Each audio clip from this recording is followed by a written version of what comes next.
Good morning. Our series of video lectures on signals and systems. Our next topic is the difference between continuous time signals and discrete time signals.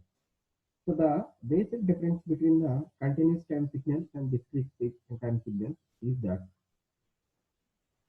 in continuous time signals we can able to define the signal at any instant of time. That is, suppose this is a time axis. This is a time axis. Suppose let us assume this is a 1 and this is a 2.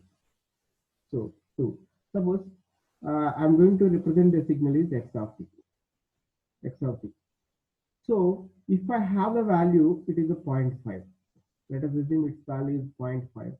So at this instant of time, I have an amplitude of 2 volts. I have an amplitude of 2 volts. Let us assume it is 1 volt, like that. 1 volt. It is also 1 volt, positive 1 volt, negative 1 volt. Total peak to peak is 2 volts. So at this instant of time, I have an amplitude value of 1. So at this instant of time, that is 1.1. Let us assume it is 1.1. 1.1. So my amplitude, if I compare this one, amplitude value is 0.3 like that. 0.3 like that. At any, so that I can able to define this signal at any instant of time. That means I am getting the output value, voltage value at any instant of time. So in case of discrete time signal, this is a discrete time signal.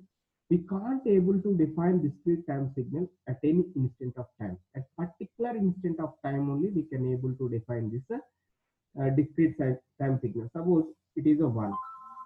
It is a 1.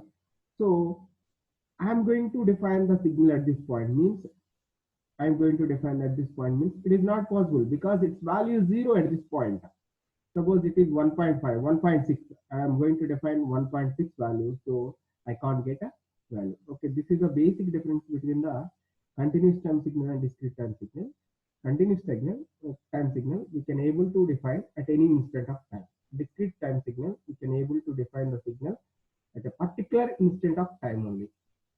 Suppose this point 1.5, let us assume it is a 0.5, so that we get some amplitude value is 2 volts, 2 volts. So at 0 we got an sorry, at 1.1 we have a amplitude value of let us assume this one is a 2, sorry, 1, like that. So the discrete time signal can be represented with the help of x of n. N indicates the number of samples. So we can't define the discrete time signal at any instant of time. So it is a sine wave. It is sine wave.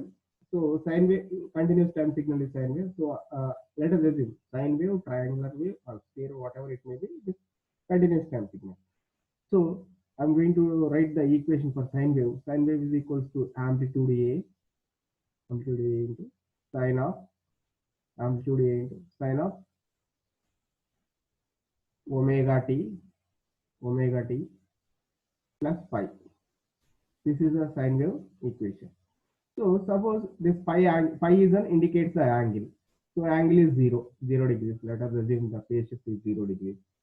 0 degrees. Then how it can be written as? It can be written as 2 sine omega t. Omega t. So what I am doing now? I am going to write omega is equals to what? Omega is equals to 2 pi by t. 2 pi by t. Let us assume this time period as a 2, complete cycle time period as a 2. So it can be changed as a 2. It can be changed as a 2. Okay, this 2 and this 2 gets cancelled. So we'll get a this value as a 2 sine. Here 2 indicates the amplitude. 2 amplitude. This one 2 sine. What is omega value? 5. What is t value? 2. Okay, this is the equation for this particular signal. Suppose if you want to write the equation for this one, so x of n is equals to a sine nt. Okay, A sin 90. Suppose this time period is, let us assume this is a 2, means we'll get a, this amplitude, let us assume this is a 1 volt and this is also 1 volt. Total peak to peak is 2 volts. So 2 into amplitude, A indicates the amplitude, 2 sin. So n value, what is n value? 2. 2 into t. Just it is a t. Let us assume this is also t. Okay. Okay, this is about the equations of discrete time signal and continuous time signal. This one is a continuous time signal and this one is a discrete time signal. Suppose if you want to convert a continuous time signal to discrete time signal. Okay, let me show it to you. Continuous time signal to discrete time signal.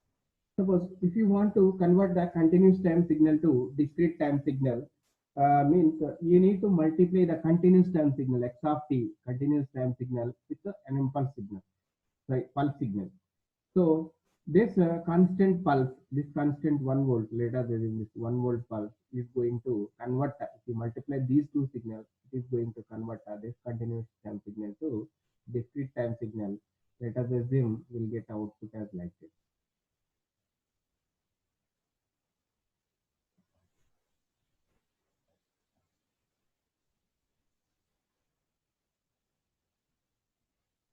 How do you get output is like this, means that's this particular instant of time.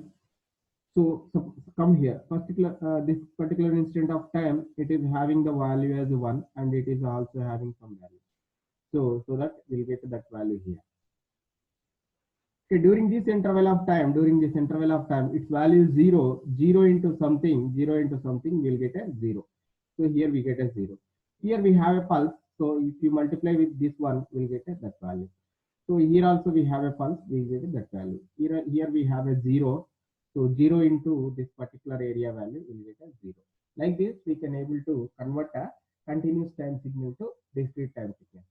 So I will tell you one more difference. The basic difference between the discrete time signal and digital signal is that in case of digital signal, both amplitude and time are both are discrete values. Digital signal, amplitude and time both are discrete values. In case of discrete time signal, amplitude is continuous, but time period is discrete value. Here we can represent the discrete signal with x of n. So this is all about the basic difference between the continuous time signal and the discrete time signals.